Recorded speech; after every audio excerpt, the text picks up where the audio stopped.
The best way for me to describe the shadow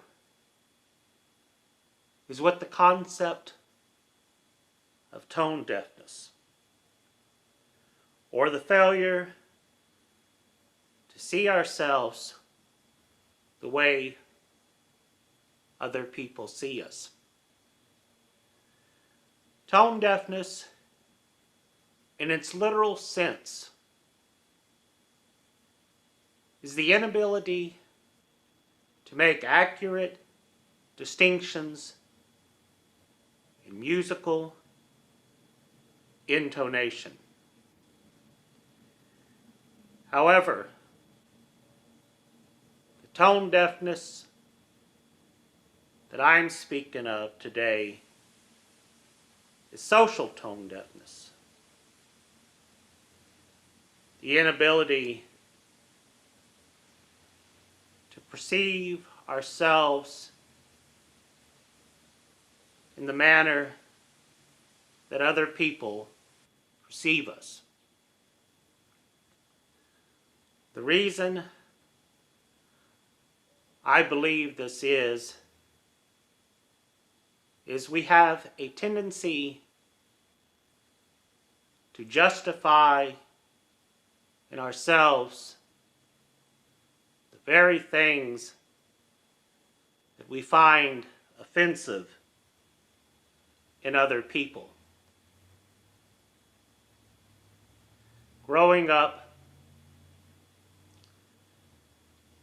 my father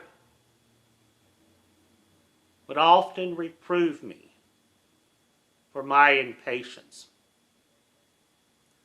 All too often, he would say, "Don Anthony, did you know the Bible says patience is a virtue?"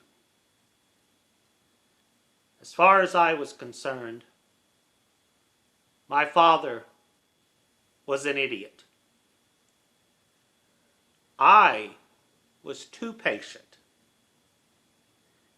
Everyone else was too darn slow. After learning to drive, I would often become furious, waiting in traffic. Why is it that I am the only one on Houston streets who drives at a reasonable speed while everyone else drives too slowly? Now that I'm older, I am forced to ask myself, how is it I am the only one that does things at a reasonable pace? And if that's true, why are there people that accuse me of being too slow? I have known the reason for my haste, and understanding the reason for my haste has allowed me to justify my impatience. But not understanding the reasons for the hasty behavior in other people has caused me to find it offensive. The very thing that I condone in myself, I find offensive in other people.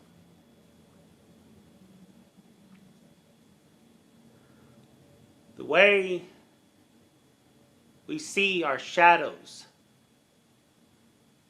is not directly but indirectly.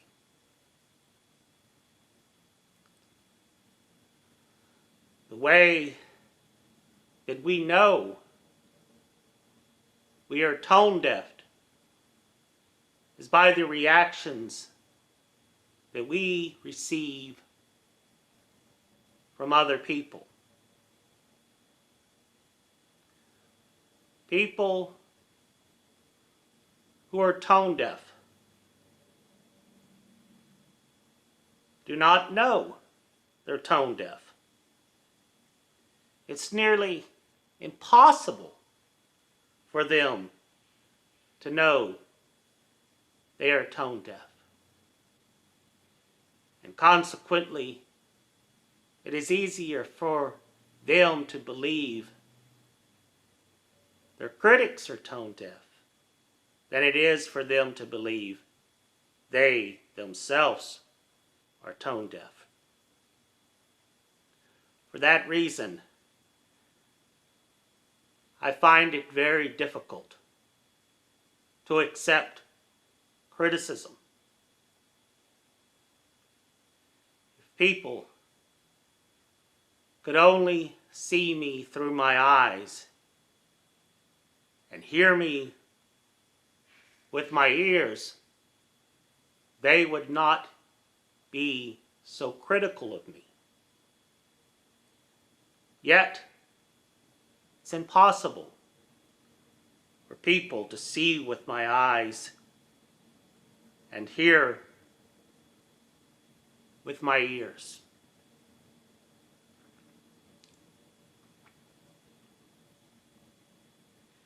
Years ago, as a young man in my 20s, I belonged to a small Southern Baptist church. Even though one of our members had a classically trained voice, it was mediocre at best. For that reason, the music committee hardly ever asked him to sing. And the few times he was asked, it was with great reluctance. He believed the other singers in the church were envious of him. And he believed it was their envy that prevented him from singing. After years of frustration and disappointment, he gave up. And he would often ask me, why should I waste my classically trained voice on people who do not appreciate it?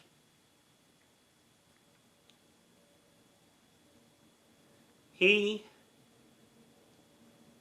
was not able to hear himself the way other people did. And because he was not able to hear himself the way they did, he was right and they were wrong. He was the one with the classically trained voice. They weren't.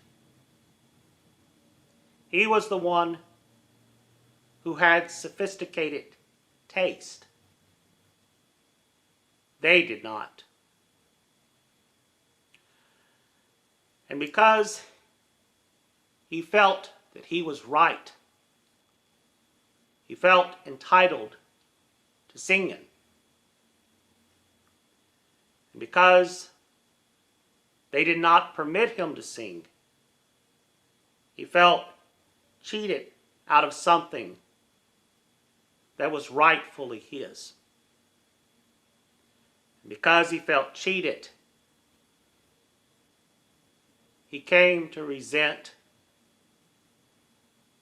the other members of the church. This reminds me of one of Aesop's fables, the fox and the grapes. A fox spied a bunch of grapes hanging from a vine trained along the branches of a tree. The grapes appeared to be so ripe.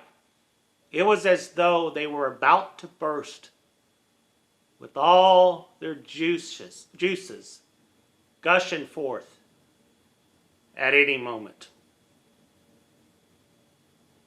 After the fox realized that was not going to happen, he jumped as high as he could, but missed the grapes.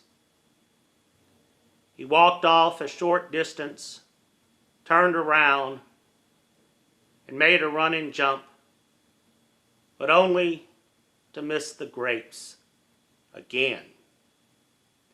He tried again and again, over and over, but it was all in vain.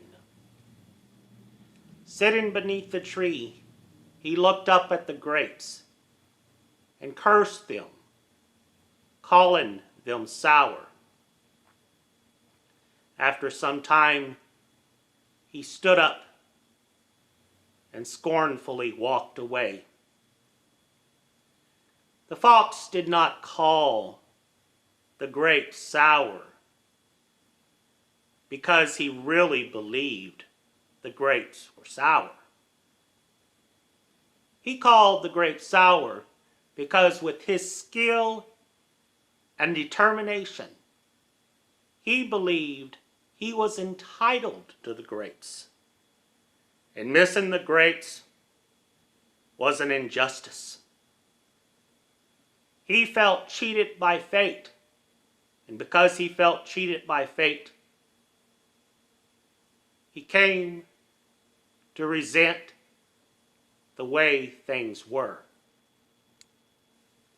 In all three cases, my impatient, the tone-deaf singer, and the fox and the grapes, all three of us felt we were right. And it was that sense of being right that made us feel that we were entitled to something reality did not support. And because we felt entitled, we felt cheated. And because we felt cheated, we resented the way things were. For that reason, I believe it does me well to believe I am entitled to nothing. I either have what it takes to accomplish my ambitions, or I don't. If I don't, there's no one to blame. That's just the way things are. I can be mad at the world, and because I'm angry with the world, be at odds with the way the world is. Or I can accept the way things are, and it's by acceptance, and it's by coming to terms with this life that I reconcile myself to this world. And in reconciling myself to this world and reality, I find